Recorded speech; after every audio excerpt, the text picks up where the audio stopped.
Pouez peut s'apparenter à un site de covoiturage puisqu'il s'agit de partager des trajets et que ceux-ci peuvent être réalisés en voiture. Mais comme il s'agit de petits trajets d'accompagnement, ils ne sont pas toujours réalisés en voiture et le partage de mobilité va au-delà d'un partage de véhicules. Nous proposons le co-accompagnement, le partage de disponibilité.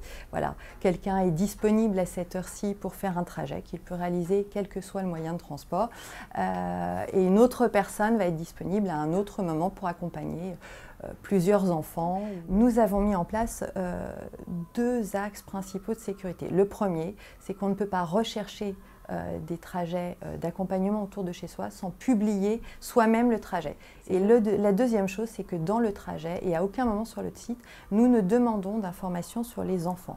On ne demande ni leur âge, ni leur activité, parce que ça n'est pas intéressant. Ce qui intéresse les parents, c'est de savoir qu'ils vont à un point A, d'un point A à un point B au même moment, peu importe l'âge des enfants.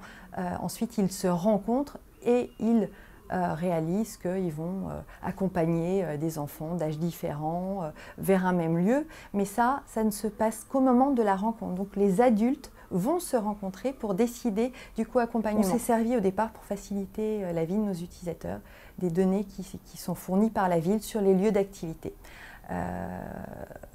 Qui identifiait les conservatoires, les écoles, les lieux où on pratique la danse, le judo, la musique, pour que les parents puissent saisir plus rapidement leur trajet. Ça nous permet, nous, d'identifier aussi de nouveaux lieux d'activité qui ne sont pas recensés au départ et de restituer cette information aux parents.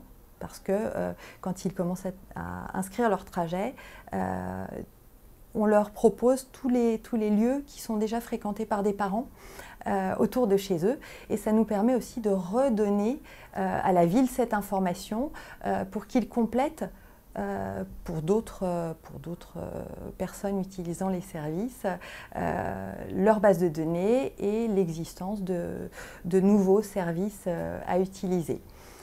Alors, pour nous, la Smart City, c'est la ville qui permet de fluidifier l'information et de connecter les citoyens entre eux et aussi avec leurs services de proximité pour plus de solidarité, pour des services de meilleure qualité, pour le partage des biens, le partage des disponibilités, le partage des mobilités. Nous sommes sur le partage des mobilités, les mobilités de ceux qui ne se déplacent pas seuls, c'est-à-dire nos petits-enfants, mais ça peut concerner aussi des personnes âgées ou des personnes à mobilité réduite.